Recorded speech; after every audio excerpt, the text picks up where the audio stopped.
അടുത്ത ഭാഗമാണ് ജ്ഞാനപ്പാനയിലെ അടുത്ത ഭാഗമാണ് ഇനി പറയാൻ പോകുന്നത്. കൃഷ്ണ കൃഷ്ണ മുകുന്ദ ജനാർദ്ദന കൃഷ്ണ ഗോവിന്ദ നാരായണ ഹരേ അച്യുതാനന്ദ ഗോവിന്ദ മാധവ സച്ചിദാനന്ദ നാരായണ ഹരേ.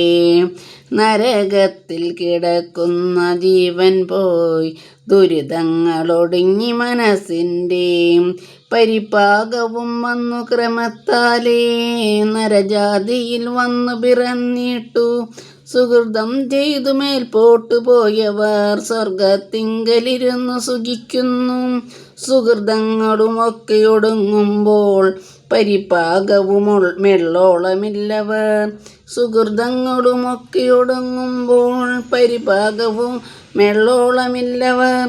പരിചോടങ്ങിരുന്നിട്ടു ഭൂമിയിൽ ജാതരായി ദുരിതം ചെയ്തു ചത്തവർ വന്നൊരു ദുരിതത്തിൻ ഫലമായി പിന്നെ പോയി നരകങ്ങളിൽ വീഴുന്നു.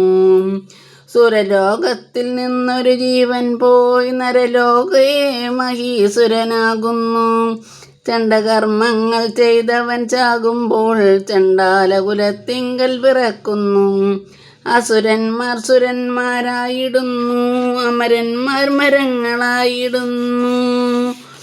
ഇതിൻ്റെ അർത്ഥം ഇങ്ങനെയാണ്. പാപകർമ്മങ്ങൾ ചെയ്തതിൻ്റെ ഫലമായി നരകത്തിൽ ദുരിതങ്ങൾ ഒടുങ്ങി ജീവൻ വെച്ച് പിന്നീട് അവരാ സന്തോഷ നരകമൊക്കെ കഴിയുമ്പോൾ അവർ വീണ്ടും സ്വർഗത്തിലേക്ക് വരികയോ അല്ലെങ്കിൽ ഭൂമിയിലേക്ക് തിരിച്ചു പോവുകയോ ചെയ്യാണ്. നമ്മുടെ പാപകർമ്മങ്ങൾ കുറച്ച് നല്ല കർമ്മങ്ങളുണ്ടാവും. അപ്പോൾ അത് സ്വർഗത്തിൽ ചെന്ന് അതൊക്കെ കഴിഞ്ഞതിന് ശേഷം അവർ തിരിച്ച് ഭൂമിയിലേക്കോ അല്ലെങ്കിൽ പോട്ട് കുഴിയിലുള്ള നരകത്തിലേക്ക് ചെന്ന് വീഴുകയാണ് ചെയ്യുന്നത്. അതിന് പിന്നെ പറയുന്നുണ്ട് ചണ്ടാളന്മാരെന്നായിട്ട് ജനിക്കണമെന്നില്ല, അസുരന്മാരായിട്ട് തന്നെ ജനിക്കണമെന്നില്ല. അസുരന്മാരിലും നല്ല ഗുണങ്ങളുള്ള ദൈവഗണങ്ങളെ പോലെയുള്ള ആൾക്കാരുണ്ടായിരുന്നു. അതിനൊരു കഥ പറയുന്നുണ്ട്. അസുരകുലത്തിൽ ജനിച്ച ദുഷ്കർമ്മം ചെയ്തുകൊണ്ടിരുന്ന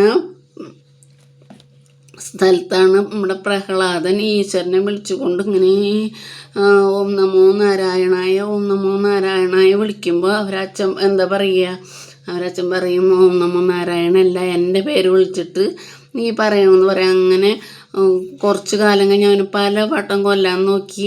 അതിന് ശേഷം അച്ഛൻ പറയാണ്, ഈ മരത്തിലുണ്ടോ, ഈ ചുമരിലുണ്ടോ, ഈ തൂണിലുണ്ടോ നിൻ്റെ ദൈവം എന്ന് പറയുമ്പോൾ ഈ തൂണിലുണ്ട് എന്ന് പറഞ്ഞിട്ട് ഈ തൂണ് വെട്ടുമ്പോഴാണ് അച്ഛൻ്റെ അടുത്തേക്ക് ഈ നരസിംഹം ചാടി അച്ഛനെ കൊല്ലണത്.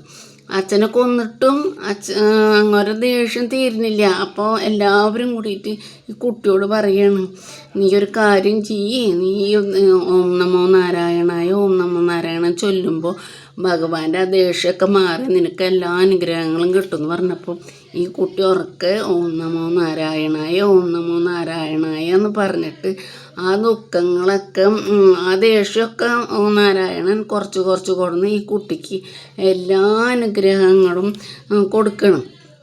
അതിന് ശേഷം വലുതായ നമുക്കറിയാലോ, നമ്മൾ ഓണം ആഘോഷിക്കുന്ന മഹാബലി നല്ലൊരു മകനുണ്ടായി.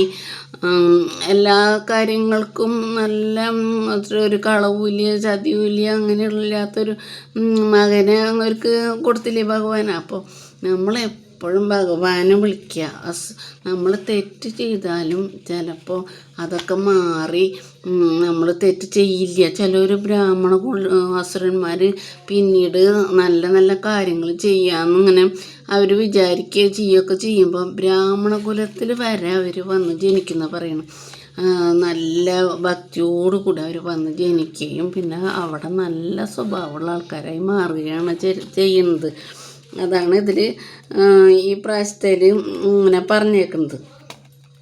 കൃഷ്ണ കൃഷ്ണ മുകുന്ദ ജനാർദ്ദന കൃഷ്ണ ഗോവിന്ദ നാരായണ ഹരേ അച്യുതാനന്ദ ഗോവിന്ദ മാധവ സച്ചിദാനന്ദ നാരായണ ഹരേ. എല്ലാവരും സബ്സ്ക്രൈബ് ചെയ്യുക, ഷെയർ ചെയ്യുക. എന്തെങ്കിലും തെറ്റുണ്ടെങ്കിൽ ക്ഷമിക്കണം കേട്ടോ. ആദ്യമായിട്ടാണ് ഇങ്ങനത്തെ ഒരു പരിപാടി ഞാൻ തുടങ്ങിയത്.